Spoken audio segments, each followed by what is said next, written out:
Great. Thank you, Madeline. Good evening, everybody. This is the regular meeting of the Maritime Advisory Board, Tuesday, October 21st.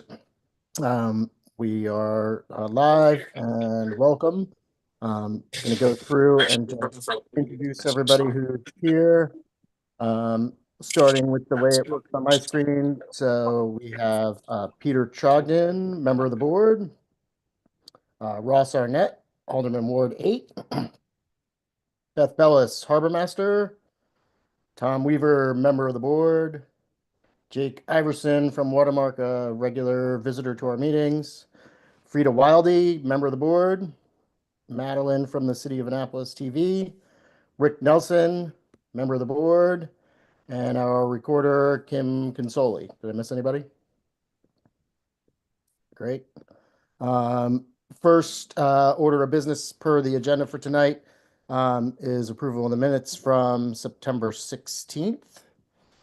Anybody get a chance to read those over? Have any additions, corrections, or questions? I make a motion that we accept the minutes of the September meeting. Second. All right, all those in favor, hands or ayes? Aye. Aye. Terry also has on here minutes from the September 21st meeting. I was not there, nor did I get a written copy of them, so I think we'll skip that. And then moving on, the regular business, item number A, the MIAB report from the September meeting from Alan Miller. I don't see Alan present. I looked at the MIAB, the county's version of this board, to see if they had a meeting in September. It doesn't look like they did. They don't have a scheduled meeting for October. They do have a scheduled meeting for November 17th, of which I saw a Terry's hand scribbled documentation that Frida, you're up for that one. Are you aware that there's a meeting on the 17th and that you're the one who's supposed to cover it? I'll make a note of that. All right, great. And then next up was staff reports. I don't see anybody from the Economic Development Office, so we can skip them. I don't see Mr. Lashinsky with the Equitable Public Water Access Plan, so we can skip him. Beth, you would want to just go over and highlight. I read over the Harbor Masters report today, but if you want to just go over and highlight some of the updates, that would be great. Oh, and welcome back, Beth. It's good to see your face. Hi, thank you so much. It's good to see everyone else's face. I must say it's like feels like I didn't leave, which I guess means government doesn't move that fast. Don't say that. I won't say it. I'm trying to bring it up on my phone because I'm on a borrowed computer. Just give me 1 minute.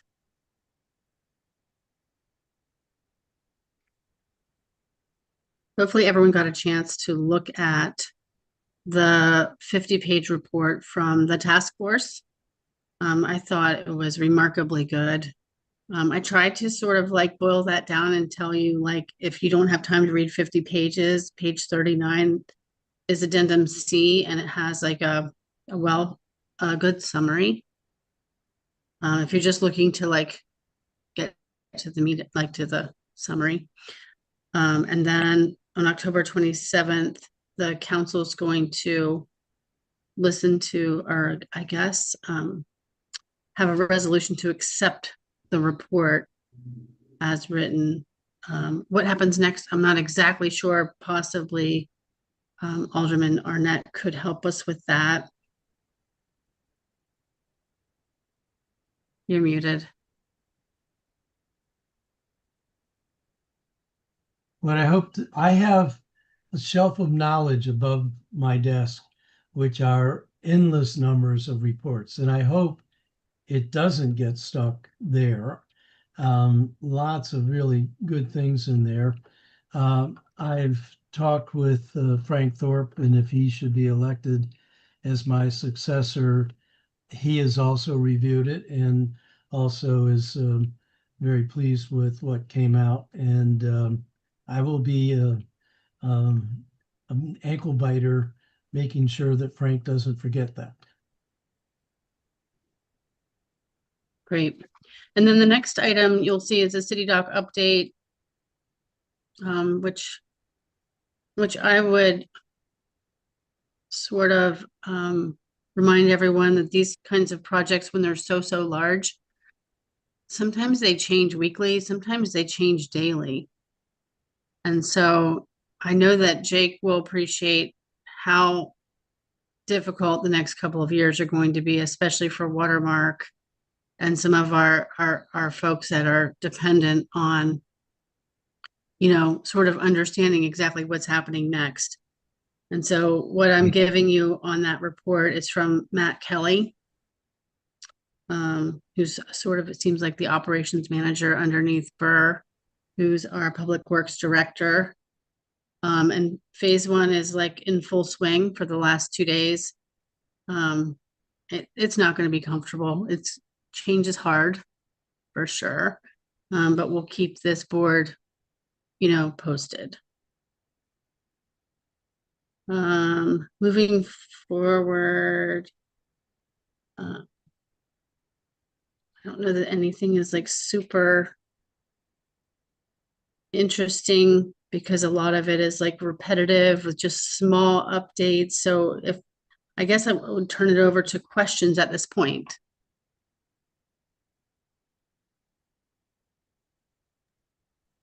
So Beth, I have just a question on the city moorings. I know that this is something that you're addressing and the department is addressing. The people who are on the wait list for mooring balls in either Spa or Back Creek, the size of their vessels are large? Are they like, is there a limit on the size of a vessel for a city mooring? And if not, Yeah, so the limit is 42 feet.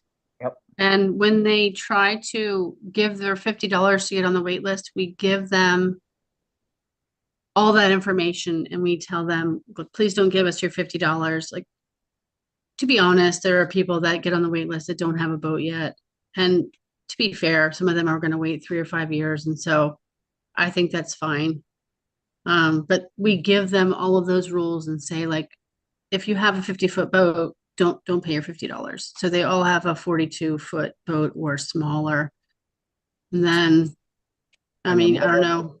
when their number comes up, like when you've got it, you've made the wait list, how long do they have before they have to commit and occupy? Is that Typically only like 10 days because we typically require payment from our current customers at the latest February 15th.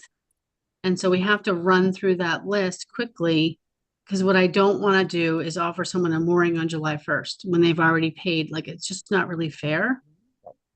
So it's pretty quick. And they have like 10 days to figure out if they want it or they don't want it. And if they don't want it, we go on to the next customer. So Beth, I what, sorry, who sets the rates for the mooring balls and how much does a mooring ball cost then? So city council sets all of our rates. But each year, when it comes time for budget, we can ask to raise or lower rates. Obviously, because of inflation, it's usually raising rates. So when we put in our budget, we may suggest, for example, we want to raise it by 10%, and city council will look at that and decide if they want to pass that or not pass that. Very good. And what is the cost of for a mooring ball right now? Gosh, I feel like I'm rusty. An annual mooring ball right now is, I want to say, 2,000 for a resident, but I might have to check. Okay. Because I've been out of it for a minute. Sure. It's in your report. Yeah. 1,250 for a resident. I think it says. I don't think that's right. I think it went up and I need to amend that. I think that's wrong. And therefore, there's a non-resident fee, I assume. Yeah, the non-residents pay like an additional 600-ish. But Okay, thank you. how is that 42 feet measured? Is that length overall or water line or? It's length overall. And it's sort of like how the mooring fields were developed and taking into consideration the swing. We couldn't really accommodate something bigger.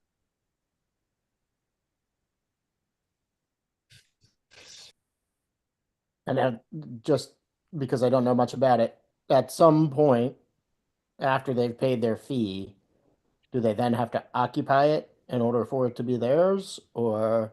They do. Off the top of my head, I believe they have like 60 days, I think, between the time that they sign their contract and the time that they occupy it. But I mean, all of our customers have been waiting so long. They're super compliant and they can't wait to get into their spot. That's great. And then sometimes like a weird thing happens, like in June or July, someone's like, "Oh, I'm moving." And so things come open at odd times, and then we deal with those as we're able.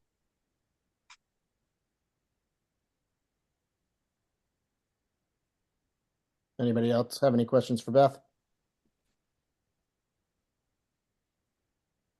Nope. All right, great. Thank you, Beth. Welcome. I gotta shuffle back through my stack and figure out what's next. Okay, next up, houseboat task force. I mean, we covered that in real detail last month. You haven't seen any, Rick, you're on here as the commenter. You haven't seen any changes since Guy presented to us last month. No, no changes in it. If anyone has any questions around it,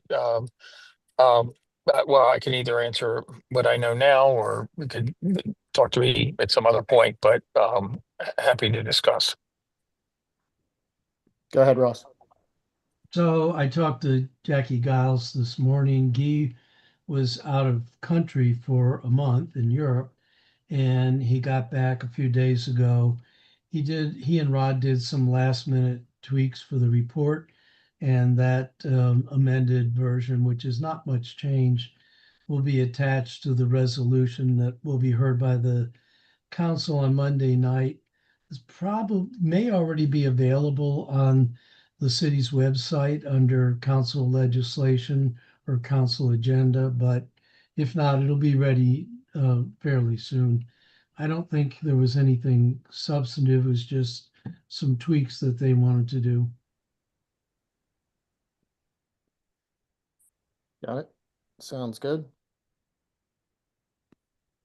All right, and then next on my list is the status of the 02521 Small Business Work Group. I think this is pretty much dead-ended.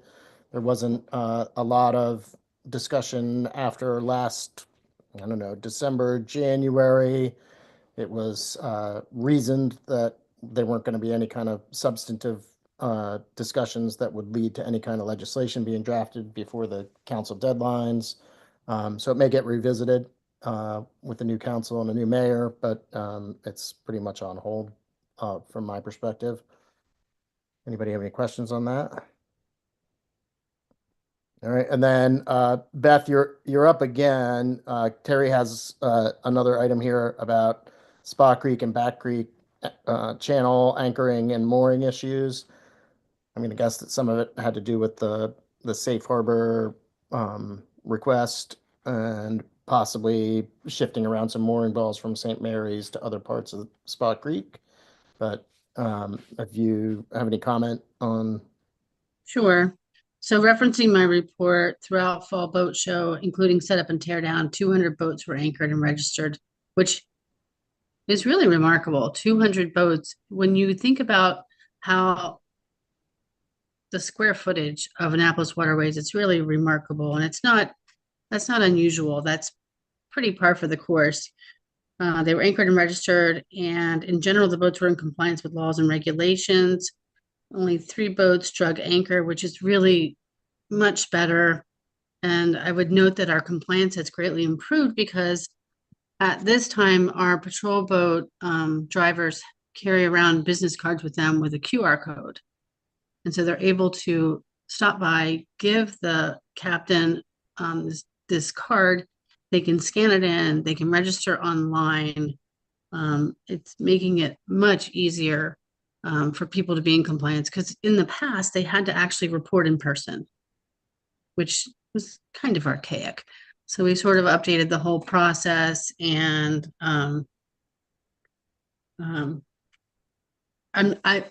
but I guess my question is exactly why was it on the agenda? Was there a complaint, or was there like that? When I saw it on the agenda, I was like, was there something I don't know about?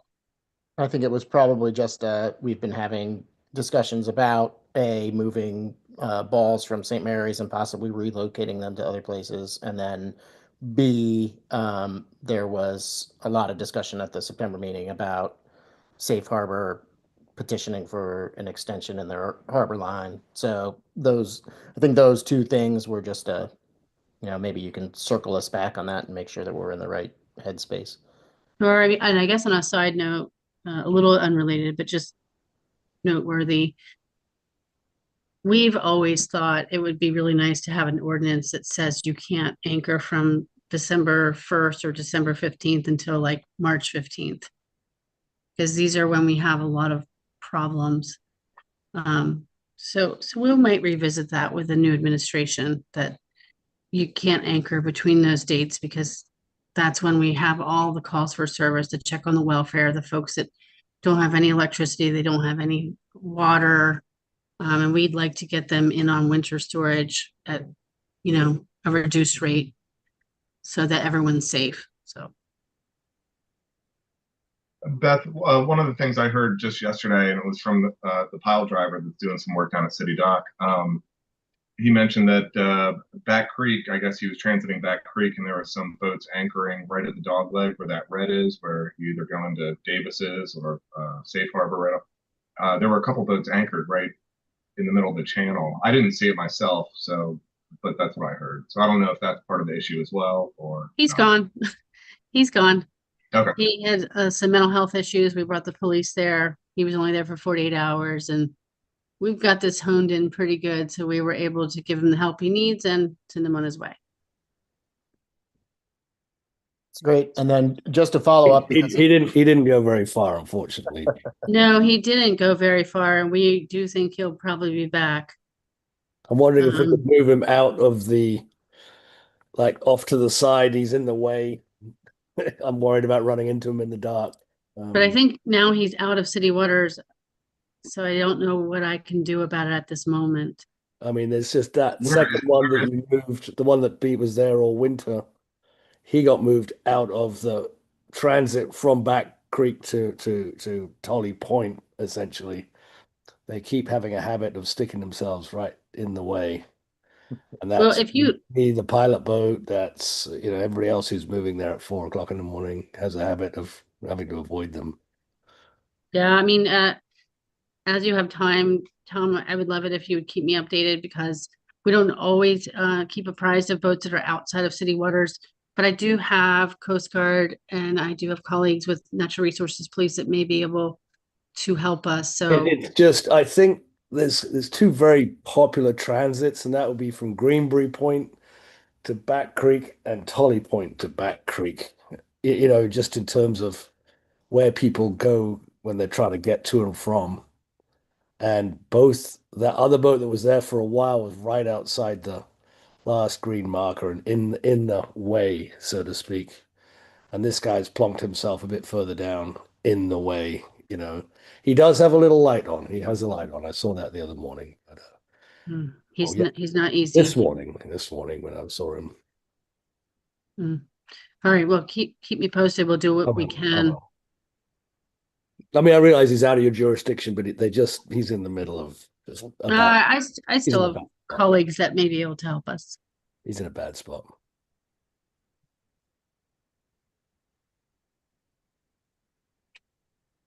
No, anything else on that? All right, next up is an update on the city dock. I think Beth's pretty much already given us that, what's going on. I haven't heard anything officially from the city. Terry didn't send me anything officially from the city either. So Beth is on it. Ross, if you have something, that would be great. Yep. I assume everybody knows that the author of the Harbor Line extension listened to the Harbor Master's office and withdrew that legislation.